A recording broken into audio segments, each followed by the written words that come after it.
Refrigerant recovery is the foundation for life cycle refrigerant management, as without safe refrigerant recovery, there cannot be reclamation or reuse.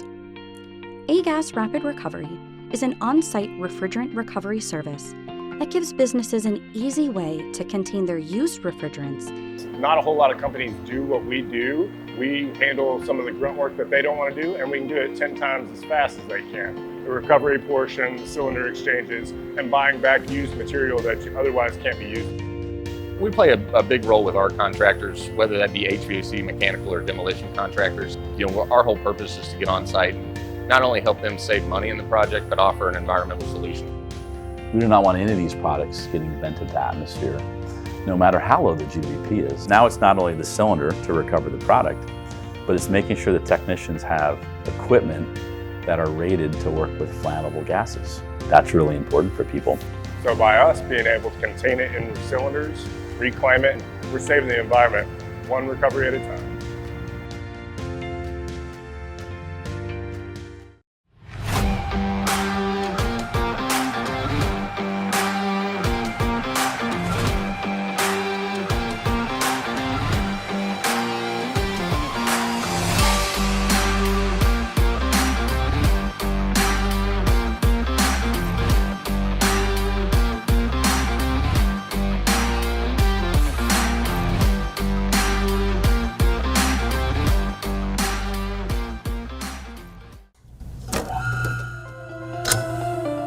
My name is Mike Idle. Today I wanted to give you an overview of Amatrol's T7300 HVAC control system. This system is designed to align a hands-on workstation, as you see here, along with interactive curriculum to teach the operation, installation, application, and troubleshooting of control systems related to the HVAC industry. As components and features of HVAC systems get smarter in both the residential and commercial fields, it's important for current and future HVAC technicians to be trained up. What types of circuits are used, familiarity, learning, operation, maintenance, troubleshooting are all important areas to cover in that. Here at NAVAC, we are obsessed with delivering the best HVAC tools on the market. Our tools are built for professionals and engineered for precision, just like Harley-Davidson motorcycles. NAVAC Nation, it's time for you to feel the power both on and off the job site. Let's stand up in our pursuit of perfection. From coast to coast, NAVAC forges the path forward. Wherever you are, we will be right beside you. Good afternoon, everybody. Thank you so much for joining us on Did You Know, the ESCO HVAC show. It's a small crowd. Hopefully we'll have more people joining us shortly. We just realized like a few minutes before the show, Todd was like, hey, Cliff, I don't see any post out there on social media. And Restream did something funky where it didn't send it out to everybody. So those that are joining, we're grateful that you are taking the time to hang out. You know when the show is going to be every week and you hopped in here. Let us know where you're joining from. I am at the new location in Coatesville, Indiana. Got everything moved. We've got the new studio set up right here on site, which is really cool. I can go from home to office, home to office. Melanie gets sick of me in the house. She can say, go to work. And I can go, okay, I'll do that. I'll walk outside. So it's quite the enjoyable thing. Now, here in the Midwest, temperatures are really decent right now. So it is mid 70s with around a 40% relative humidity. It's not too shabby. Professor Silberstein, what about you? What kind of temperatures have you got down in southern Florida right now? Oh no, we're in the mid 80s, actually moving up a little bit, but we have what's called vapor soup. You know, we have we have really high humidity down here. July and August, humidity is really high. Makes me miss my house in Southern California, where we did not get rain from February to November of every year. That is crazy to think about. Yeah. Wow. All right, Todd, what about you over on the west side of the country? Well, where Eugene used to live, I didn't live too far from there. So, it's a nice dry 98 degrees today. So we're going to talk about 98 degrees, I thought, today, right? Yes, absolutely we are. Yeah, we're going to be talking about what Jason and I are experiencing here in the Midwest. that most people around the country have never heard the expression before. And we're going to help you understand what that is. It's been in the news quite a bit, and we want to make sure you understand that. And we're going to dive into the why. We're going to talk about what it looks like on the psychrometric chart. We're going to talk about how much capacity it takes to change this effect to make things more comfortable, how much moisture is in the air. It's going to be a lot of interesting things. And I have a feeling this is going to be one of those episodes that gets a lot of replays because it's such an interesting topic. Okay, here in the Midwest, this time of the year, end of July, 1st of August, we have this thing called corn sweat. And it's insanely miserable outside. And how to compare that, it's going to shock a lot of our audience when we start looking at how miserable it can actually be here in the Midwest. And we're going to compare it to different places around the world. Okay, so let's start with the basics, right? Let's look at it, because if you don't know what corn sweat is, this is corn sweat. So we took this photo earlier this week. Katie joining us from Hillsboro, Missouri. She knows exactly what corn sweat is. When we look across this field, now remember, this was at about sunrise. So we did have a little bit of dew rising, but nothing like what was happening over the cornfield. You drive down the road and it's as clear as can be. But when you look across the field, that's moisture hanging in the air just over the crops. Now you can see it's relatively low in the air in comparison to things around it. Okay, clear up to the crop line. Then we have a layer of significant moisture that hovers around. So how does this phenomenon happen?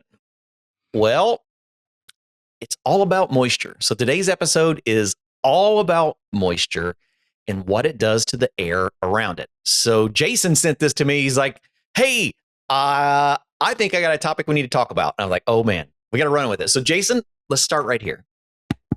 So you and I had previously done a show on wet bulb, right? Do you remember? So this Absolutely. is kind of directly related to that, right? Okay. Clifton and I live in the Midwest. Specifically, we're dealing with this particular issue. And Eugene will point out the specifics on it. But we were experiencing extremely high real field temperatures, right?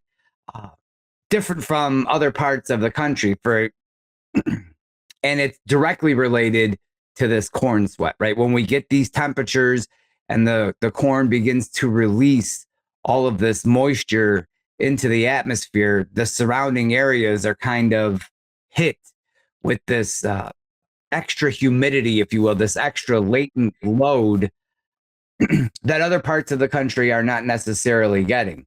And if you look at the numbers on the slide here, 2,000 to 4,000 gallons of water per day per acre. It's crazy to think about. You know, what's happening, we think about the corn growing for months. Well, it's absorbing moisture through its root system and some through the air, but primarily through its root system.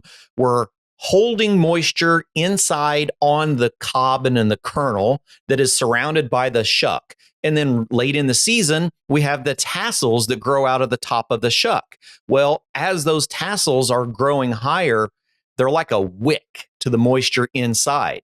It's the corn's natural way of starting to dry out to turn all of those kernels into potential seeds. But when it does it, it's a swamp. Right. It significantly impacts your humidity, your wet bulb. If you're in the area, the outdoor, like your outdoor activities and things, what you're going to want to do and not want to do. If you have homes in this area, it's definitely going to impact the air conditioning system and its capacity. And we're going to dive into that today to see just what effect this has and on system design, system operation, and the human body. You know, Professor Silberstein was going through some numbers right before the show, thinking about this. As soon as we popped this up, the calculator went to work. So where did we end up just from this slide alone? Yeah, I did some number calculations because that's what I sit up all night doing. And that number of 2 to 4,000 gallons of water per acre per day, kind of struck. And then to put it into perspective, in this, forgetting about other Midwestern states, but in Indiana alone, there are 5 million acres of cornfields. So that's a total of about 175 billion corn plants. So it's one thing if you take a little spray mister and you spray up in the air and you get that nice little mist of water, but imagine that 175 billion times. So if we take a look at what a widespread problem and concern this is, 5 million acres is just about 8,500 square miles, which is about 20% of the footprint of the state of Indiana. So you're looking at about an area equal to about twice the size of the state of Connecticut. So if you take that number of 2,000 to 4,000 gallons of water per acre per day, you're looking at about between 16 and 20 billion gallons of water, all right, being introduced to the air every single day. Now, like you said, it's not every day through the whole year. It is, for a small period. But just to give you a sense, I mean, that's 165 billion pounds of water.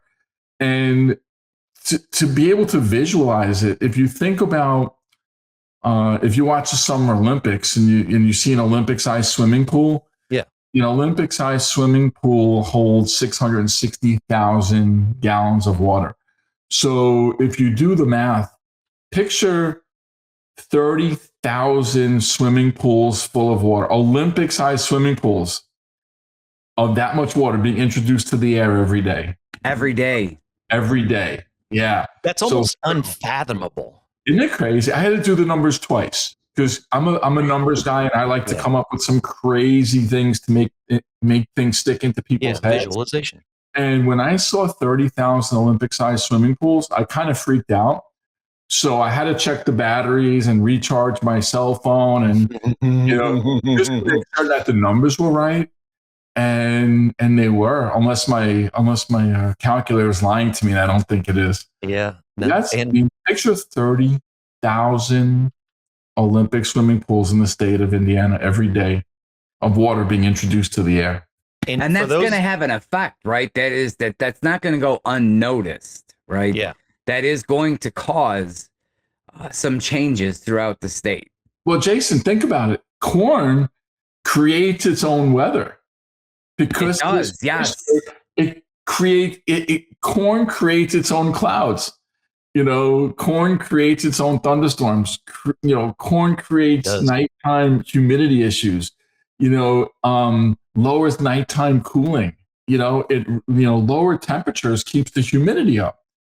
So there are a lot of things because as we lower the temperature of air overnight, what happens? If we lower the temperature of air, the relative humidity of the air goes up. So yeah, it's it's called an agricultural feedback loop, which is actually kind of interesting. That happens in Midwest states, especially Indiana. We're talking about kind of crazy stuff. And if you know your areas, like Jose, I love that you're sharing this because this is going to be very relevant for you here in just a minute.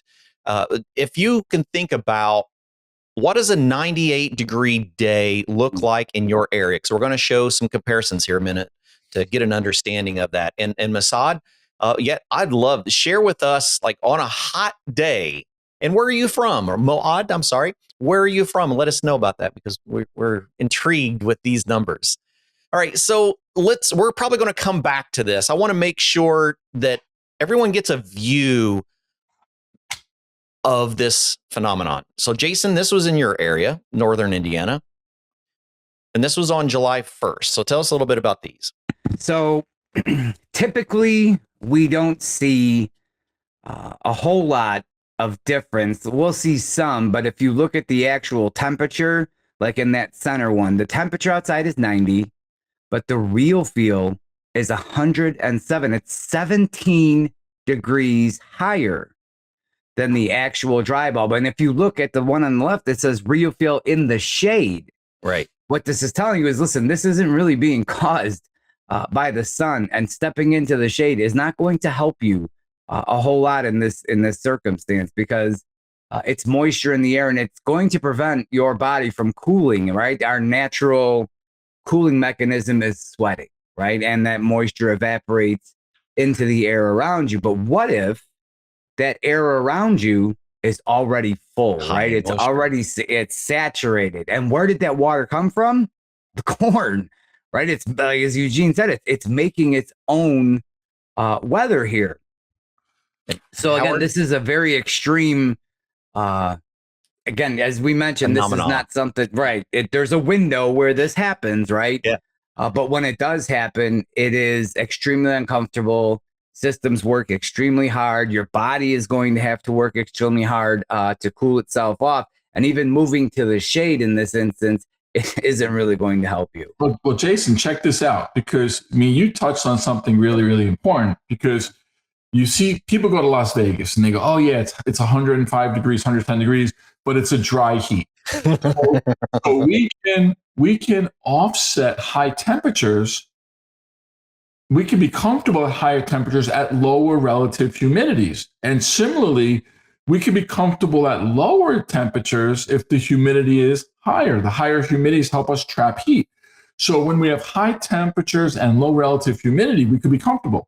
When we have low temperatures and high relative humidity, we can be comfortable. But think about Chicago. We have low temperatures and low relative humidity. That's bone-chilling cold. You hear about bone-chilling. Mm-hmm. Well, on the flip side, if you have high temperatures and high relative humidity, that's when you get these really uncomfortable conditions where you get real field temperatures that are so much higher than the outside temperature because you can't sweat. You can't perspire. That's our, like you said, Jason, that's our cooling mechanism. Now, down at the farm where I spent the last few weeks, those of you that don't know, I was in transition between homes. So Jason's in northern Indiana. I am at the farm in central Indiana, but I'm in the lower lands. So my elevation is very low. There's a lot of rivers, a lot of creeks, and I'm completely surrounded by cornfields. And what I was able to capture really shows exactly what Eugene was talking about. You add the two of those together. Our hottest day that we had was a 98-degree dry bulb day, but we had 67% relative humidity from the corn sweating, which pushed my heat index to 130 degrees in Indiana. So what's really unique is if you were to look around the corn, like if you look outside that bubble, the humidity and the moisture in the air drops significantly, right? It isn't until you get into that corn bubble, so to speak, that these numbers just skyrocket. And that, again, is the effect of the corn itself. Yeah. On those days, when I would walk outside, you would be sweating within a minute or two. And it's quite the interesting phenomenon. So let's look at this slightly different now. Let's get into the HVAC mind. Now that we're understanding what it is, let's compare these areas with real stats.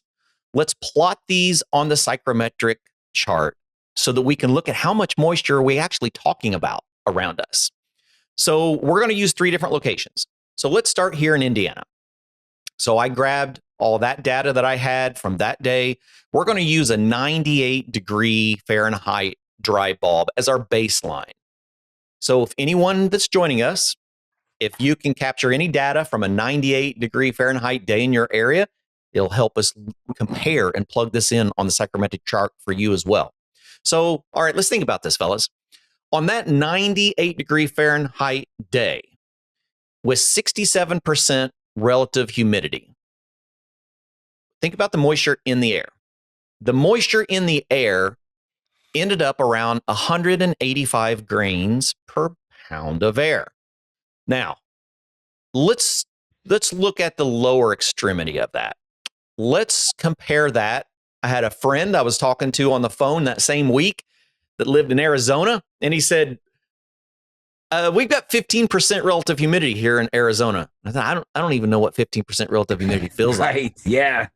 I don't even know if the lumber out in my garage gets down 15% relative humidity in the middle of the winter because we humidify a lot here in the Midwest. But on a 98-degree day, he had 15% relative humidity, which gives us about 40 grains of moisture per pound of air.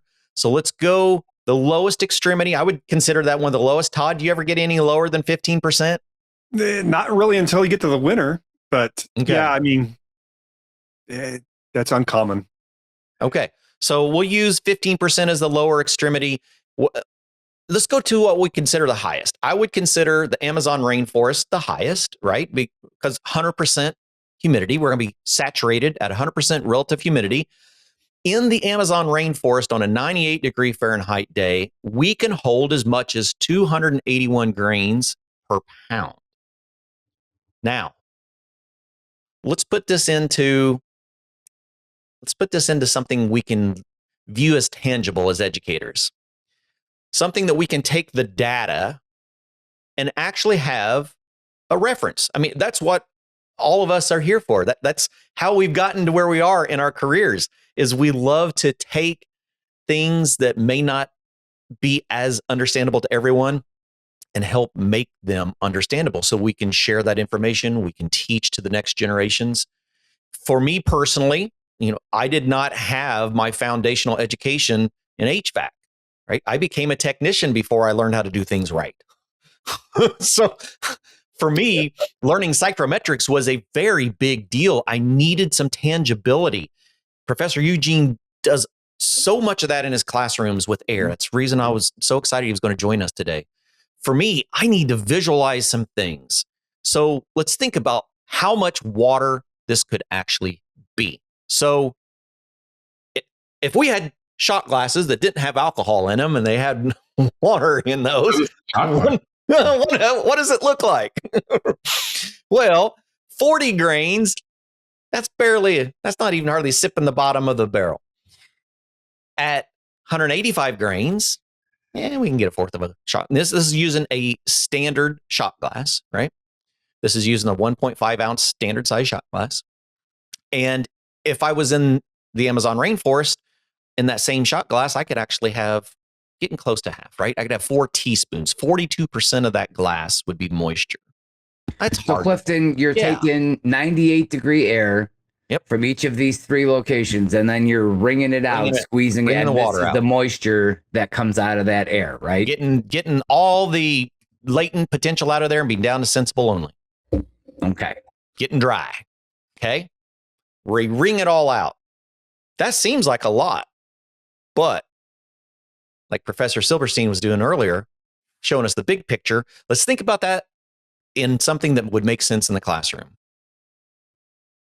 Guys, what about a house? How much water would that be in a house? Let's take a 2-square-foot home that has 8-foot ceilings. That's a pretty common home size here in the Midwest. Well, how much moisture could be in the same house in Indiana versus the same house in Arizona versus the same house in the middle of the Amazon rainforest? And it blew my mind to think about. So we take that same 2,000 square foot times the 8-foot height. Let's get us into cubic feet, right? 16,000 cubic feet at 98 degrees. Now remember, this is assuming that we have a house in each area and we turned off the air conditioning. We opened all the windows and the doors. It's a 98-degree day. We close them up and this is what we got inside. Well, if we could ring the house, now where we're at to, Todd? It's a lot of water. Yeah, so we're talking gallons now, not shot glasses, right? Yeah. I mean, but that's a good visualization. Like, how much would be in my house? Well, if I was my friend out in Arizona, I couldn't even get a gallon out of that water. Right. Here in Indiana, that's 3.5 gallons. So anyone in Indiana, in the Midwest, when your air conditioner is running, you're squeezing out. You said it right there. This is what the air conditioner, aside of the heat, the actual dry bulb, the sensible heat, it now has to contend with all of this moisture as just well. Hanging out in the air. Now, if we're in the Amazon rainforest, now I'm talking over 5 gallons of water hanging around in the air. That's a lot. That's going to have an effect, right? Yes. As we brought up earlier, the human body has a cooling mechanism. It's sweating. When you sweat and you have the actual sweat on your body, that's not doing any cooling. The cooling doesn't happen until that sweat evaporates into the air and it brings the heat away from the body. If the sweat stays on you and doesn't evaporate, then you're not really cooling. You're not doing anything. The heat is staying there. And when you have gallons and gallons of water like this, the sweat is going to stay on your body and you're not going to cool, right? It is not the actual sweat running down your body that cools you. It's the evaporation of that moisture, that latent transfer that takes the heat away. And keep in mind, it's not just humans that have this sweat mechanism to cool. There are a lot of different mammals that have this sweat mechanism. So think of all the farm animals that are outside, the bovine specifically, that are near anywhere you usually have cornfields, you typically have farm animals. They're probably struggling. They just can't tell us, but they're struggling as well, right? They're like, man, what is going on? This is kind of crazy here. Right. Bob, you're wet and stinky. And why are you having a hard time? What happened here, right? And it's not just in that aspect. Think about what it does to things that are utilizing properties of air. Todd, you had mentioned earlier, as a pilot, the humidity has an effect on flight as well. Yeah. So, I mean, I, like you, didn't really get into to HVAC. I mean, grew up in it, but my education was towards aviation. And when I was flying, you know, we had what called density altitude, right? Of course, as altitude increases, the available air to lift also decreases, but also when there's a high humidity, it does the same thing. So less lift. I mean, Eugene, you said it best earlier when we were pre-meeting with that on the. Well, you know what's interesting about that? So looking at this slide, you would say, wow, the air that's in that house that's in the Amazon rainforest must be heavier than the air in Arizona. Right. But the interesting thing is the air in that house in Arizona is actually heavier than the house that is in Indiana, that's in your backyard, that's in the rainforest. Because as we humidify air, the air actually gets lighter.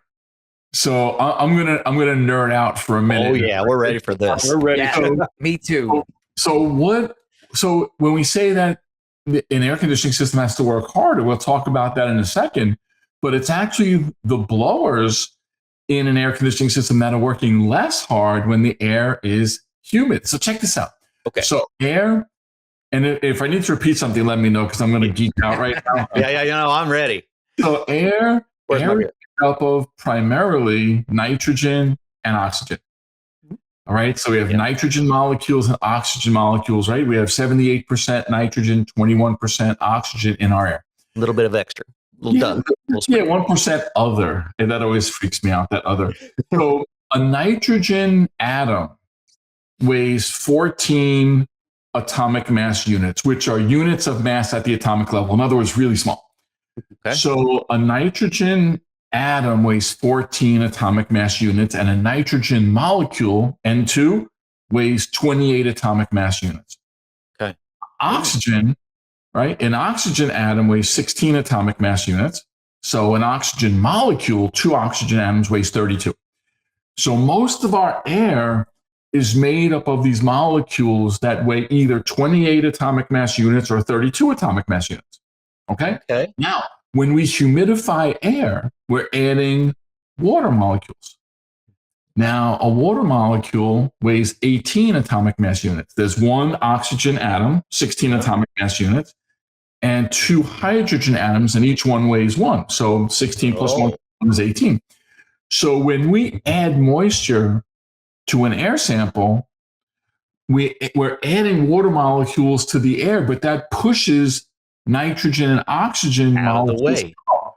So now if the air pressure stays the same, which is a requirement for this, the number of molecules has to remain the same. So if I put a bunch of light molecules into a house, which are water, it has to push heavy molecules out. So the density of air actually goes down as we humidify, which is actually kind of interesting because now we say, oh, if I have high humidity, how does that make my system less efficient? Why does it cost more? Why is the air conditioning system running harder? Well, the air conditioning compressor is running harder. We'll explain why in a little bit. But as humidity increases, the blowers in our systems, the blowers that are in our air handlers, actually don't work as hard because the air is less dense. What makes these systems work harder when we have a lot of moisture is the increased latent load on the system. Remember, an air conditioning system does two things. It dehumidifies and cools.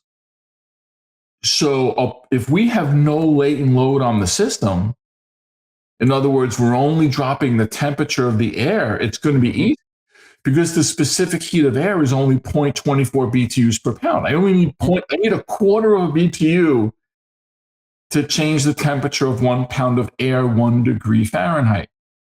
But I need a lot more of that to start pulling moisture out of the air. The latent heat of vaporization in water is 970 BTUs per pound. To take 1 pound of water and condense it from vapor to liquid, condensate that I could pull off my system is almost 1,000 BTUs for each pound.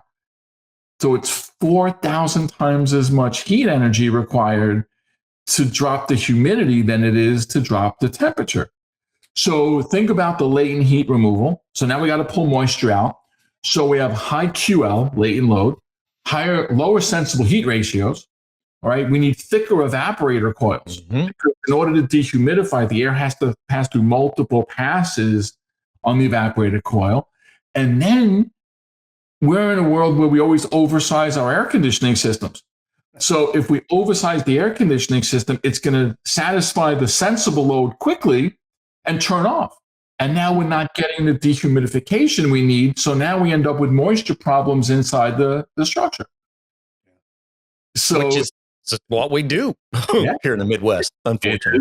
It is. Yeah, my dad always had the mentality that he wanted to, whenever he sized up an air conditioning system for a customer here not here in New York, but when we lived in New York, that he wanted the air conditioning system to be able to cool the entire neighborhood on the hottest day of the year if you opened the windows and took the roof off the house. So if a house needed 3 tons of air conditioning, he would install a 5-ton system because he didn't want to get that nuisance call in the middle of August. Right. But with that mentality, if we're running an air conditioning system with a high latent load, the oversized air conditioning system is going to cool the air down quickly, and you're going to end up with a cold, wet house. That's all right. Uncomfortable. So what you had mentioned, Eugene, if you oversize the unit, it's going to satisfy the sensible load relatively quick before the rest of the air in the house has had a chance to get through that coil and have the moisture removed from it.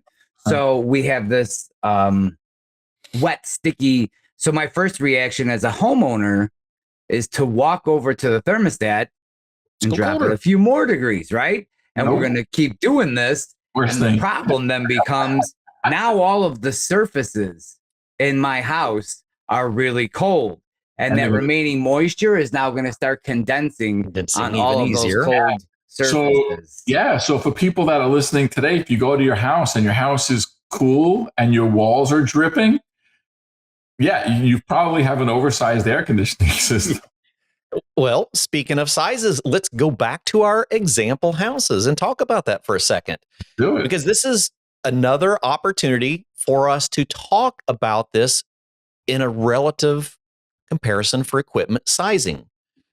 Let's take all of this moisture in these 3 different homes, and let's just think about, well, how much capacity would I need to move this water out of there, because that's really what we're trying to do. Big right? word there, right? Yeah, we're in the Capacity. conditioning air business. We move heat and we condition air. That's what we do. So we need, at least in a couple of these homes, to reduce some moisture, but let's try to make sure that we're talking about even playing grounds, because you'd mentioned a very important fact about removing that moisture out of the air so we can get down to moving that sensible heat away. Let's look at these 3 different homes with all of that moisture and what size we would need. Okay, let's think about this. If we were in Arizona, now let's try to keep things on a uniform playing ground.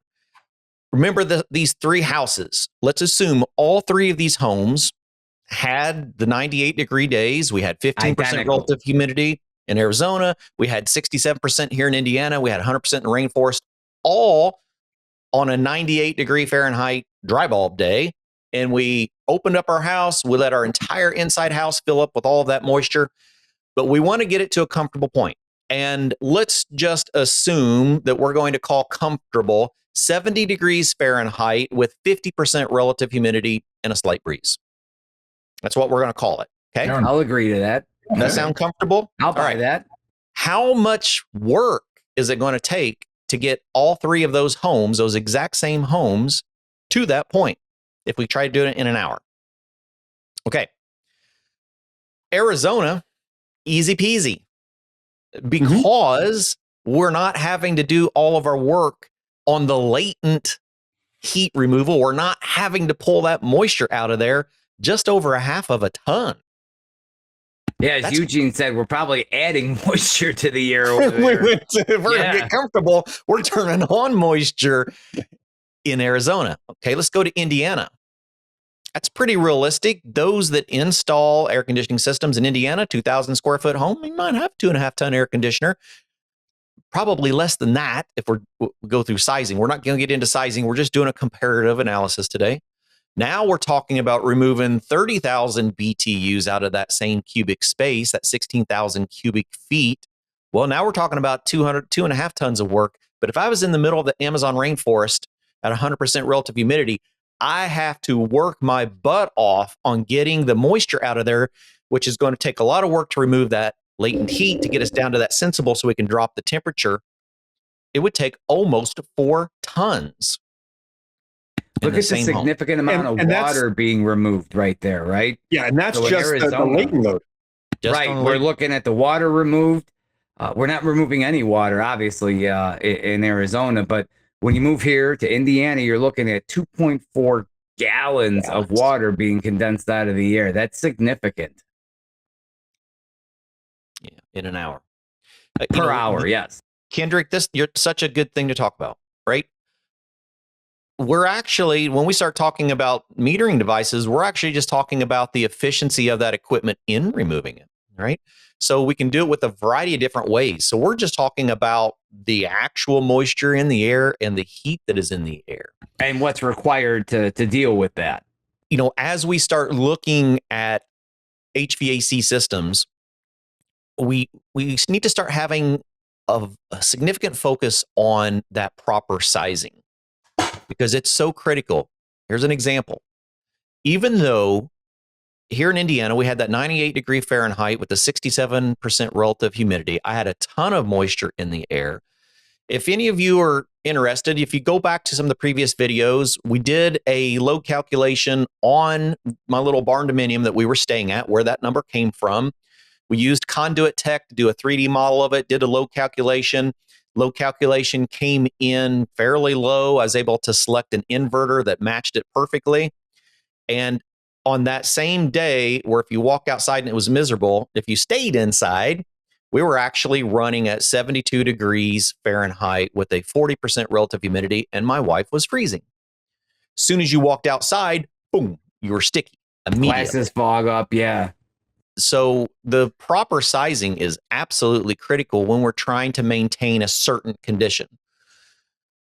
But what we're really here to talk about is air and the moisture that is in the air and how it affects comfort and the capacity to maintaining to get there. It's fascinating to think about. Yeah.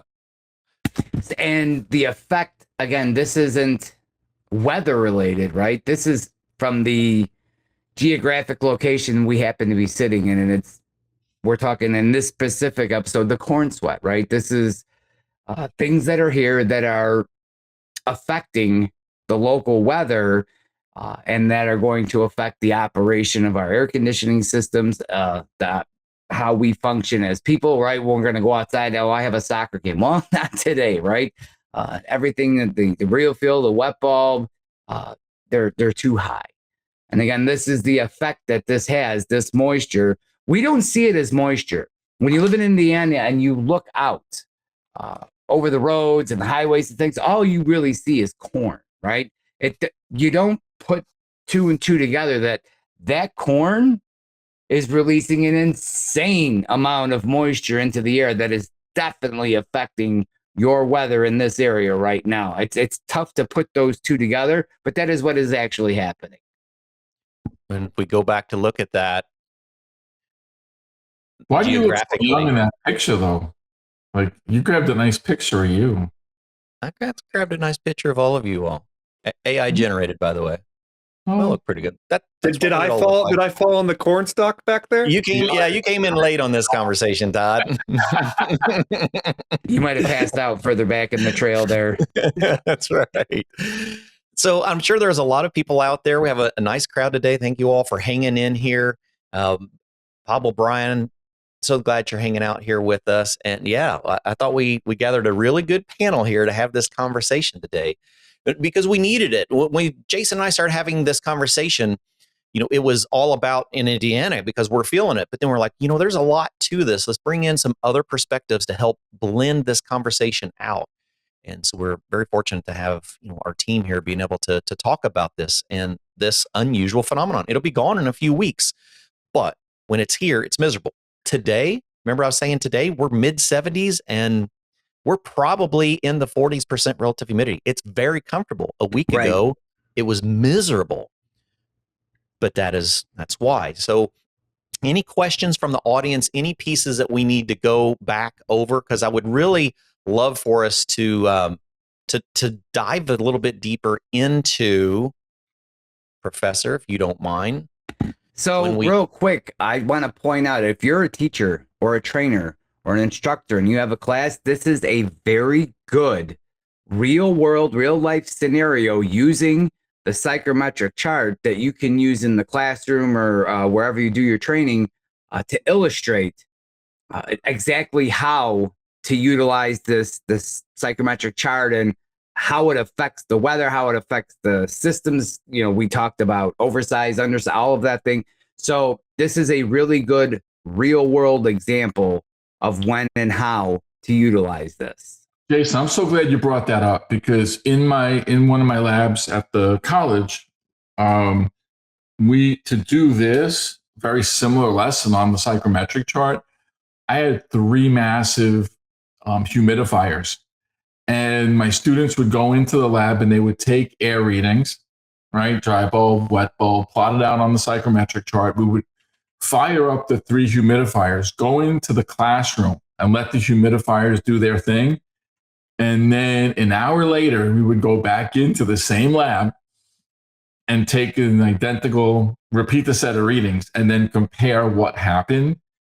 And again, they're taking the dry bulb temperature reading. Dry bulb temperature is not changing. We're not heating or cooling the air in the lab, right? But we're seeing the absolute humidity change, and we can actually see the effects of humidification on an airstream, which is actually really cool. Yeah. So if you're in the classroom, come up with some creative ideas. I mean, we have members on our team who, are retired teachers who've been in the classroom for decades and decades. I don't like to admit it. I have 30 plus years in front of the classroom. Jason has a bunch. So we've all, and, Clifton's been a trainer. So we've all had, Todd is a trainer. So we all have a lot of tricks up our sleeve. And as teachers, don't feel that you need to reinvent the wheel every time you need to come up with a creative way to teach something. You need to network, you need to chat with your fellow instructors, because the older people in the classroom have done a lot of the legwork for you already. We've already come up with creative ways to teach things. So, for example, when I was teaching pressure enthalpy, for example, we say, oh, well, what's the effect of suction line insulation? So I would have a system installed and I would have students take temperature readings, and then I would rip the suction line insulation off and have students take temperature readings again. But that got expensive. I had a limited budget. So what did I do?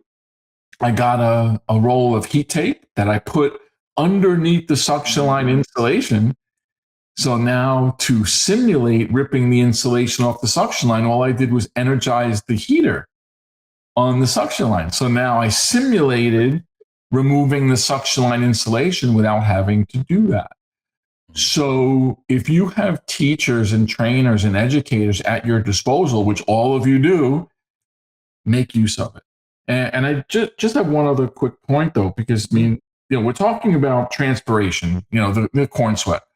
So that's the technical term for base transpiration. Yeah. So basically, that's a big word for Elmo. I kind of like that. That's got 4 syllables, guys. You got to slow down for me. Yeah, I got bigger ones. So the corn plants absorb water from the roots, and then the plants give off their moisture to the air, right, through a process called transpiration. But it's not only corn that does that. There are other crops that do that. So, for example, soybeans, right? Soybeans are grown in our country. They transpire less than corn, but we have so many more soybean plants than we do corn plants. Right. So it makes an effect. Right. We don't grow a whole lot of rice here, but if you think about, I spent January and February of this year in Asia, and they have so many rice fields. And I was thinking about the rice fields because the rice plants, they, give off moisture to the air as well from transpiration. But if you've ever seen a rice field, rice plants are grown in flooded fields. They flood them with water. So when we are dealing with rice fields, we're not only dealing with the transpiration, the moisture being given off by the plants, but we're also dealing with evaporation of the fields themselves. Mm-hmm. So when you combine the effects of evaporation of the water from the ground or the surface water in the field with the transpiration from the plant, you get this thing called evapotranspiration. Evapotranspiration. 7th syllable. You're going to have to make a t-shirt out of that one. Yeah, that's a good one right there. Evapotranspiration is the combined effects of evaporation and transpiration, which is actually kind of neat. So it's not only corn, but obviously in Indiana, it's a big deal. Yeah. Yeah, it's pretty wild. Well, so just to throw this out there, we titled this Corn Sweat, right? I was talking to a colleague in Northern California. When I said that word, never heard it, thought I was making it up, didn't know it was a thing, right? He's like, are you just messing with me? So again, when you get outside the local geographically, nobody's ever heard of this, right? No one knows what, but it is significant enough for those of us that live in this bubble and the effects that it has on quite a few things that for us, it's in the news, it's trending, it's all of this. And we're just trying to bring this out to those of you that live outside this bubble. Hey, this is a thing. This is real. And it's something that not only does the human body have to deal with, but our air conditioners as well. It's a temporary thing, right? It's seasonal. But when you do anything large scale, right, in mass like this, this is what tends to happen. Maude brought up a point earlier I wanted to re-reference. Hopefully you're still hanging in with us. It is something that we're probably going to be more aware of as we start witnessing at least a warming planet. Howard and I got on this conversation today. Anyone can argue why our planet is warming, but you cannot argue that the planet is warming, right? We are seeing significant changes worldwide. And these are the kind of things we need to be aware of and to be able to teach on. And Jason, you mentioned about capacity, and Keith, so true that we have to be aware of and think about. Here in the Midwest, my design temperature is not 98 degrees Fahrenheit with a 67 degree relative humidity or 67% relative humidity. It's just not, right? So there are going to be systems struggling, especially if we get into commercial areas where we're opening doors more often as people are coming in and out. We're introducing a lot of humidity into the systems. Relative humidity is a key factor, just like Professor Silberstein was saying earlier, on the amount of work that the system has to do based on the amount of moisture in the air. So said that, Clifton. I'm glad you said that. Design, right? Yeah. How many days now it's becoming more and more and more where the system is experiencing above design temperatures and humidities, right? It used to just be, all right, a couple of days, your unit's going to struggle a little bit. It may run a little warmer, but the design, let's say 95 and 50, right? 95 degree dry bulb outside with a 50% humidity. And when you get over that, the unit may have to run a little longer, may struggle, but you're only going to see that a few days a year.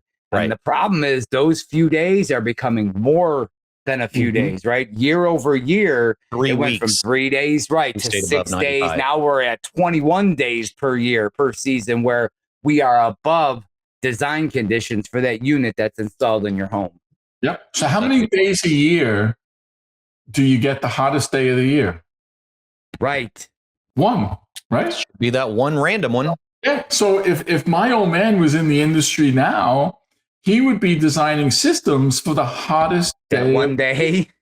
So if you design a system for the hottest day of the year, your system is going to be oversized 90% every other day. Right. Yeah. Every other day, it's going to be way too big, right? Exactly. So the other thing I'll point out while we're on this topic. Yes. It's something that Professor Eugene Silberstein has said ever since I've known him, and it's rubbed off on me, is ABC, airflow before charging.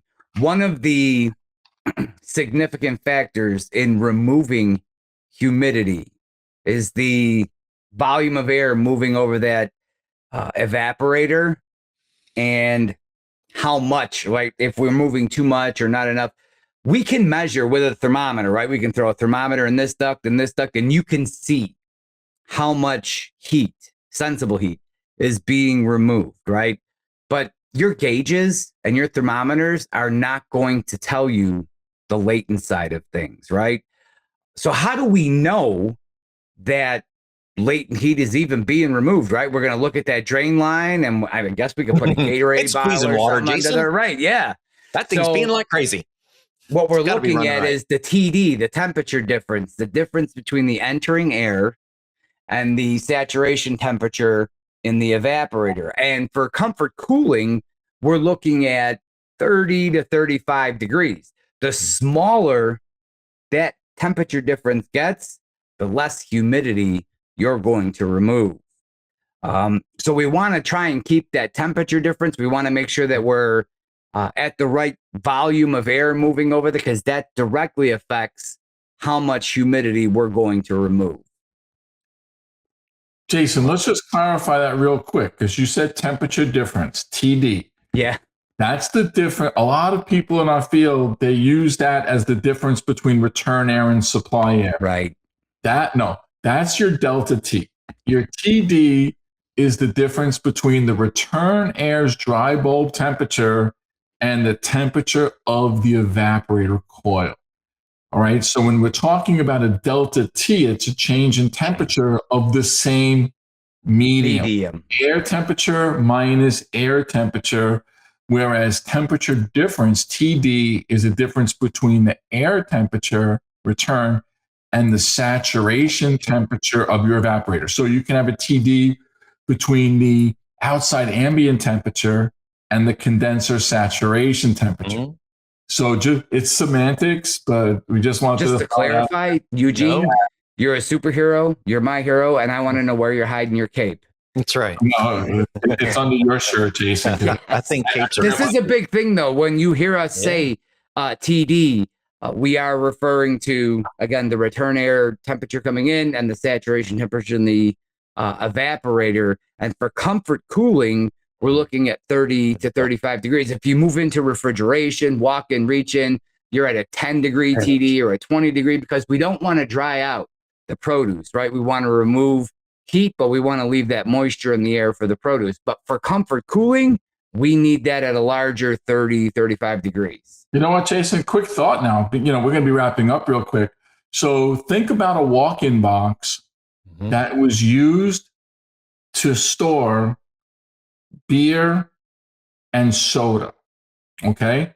So you have a walk-in box that was designed for beer and soda. All right? So now, what happens if you now use that box? You're not using it for beer and soda anymore, but instead you put in tomatoes and cucumbers and lettuce. Veggies, yeah. What happens to the quality of that produce? Yep. Yeah. So it's really important that when we select evaporator coils, we do that with the sensible heat ratio in mind, because it's the thickness of the evaporator coil. How many tubes in that coil? So again, getting a little bit off topic, but it really does have to do with the humidity of the conditioned space. There are some instances where we want to remove as much as possible, as quick as possible. And there are other instances where we don't want to remove as much. Again, as you mentioned, for the tomatoes and things. And this is something we are HVACR. All right. AC and R. AC is air conditioning, R refrigeration. When we're doing AC, we want to have that very high TD, and we're trying to really pull out that humidity. And when we're doing the R side of things, like think flowers or produce, we don't want to really we're going to pull some out, but we don't want to pull a lot of it out, or we're going to damage the product inside that cooler. Same setup, right? Same refrigeration cycle. We're taking heat from one place and moving it to another. The difference is how much on the latent side are we doing? And the way we can control that is with the TD. The larger the TD, the more humidity you remove. The lower the TD, the less humidity you remove. Clifton, this might be a whole topic for a different discussion. I was just sitting here, right, thinking about this. I used to design a lot of floral boxes. And so I think we're going to have to do a show where we use the same cubic foot box for different purposes and do a BTU comparison.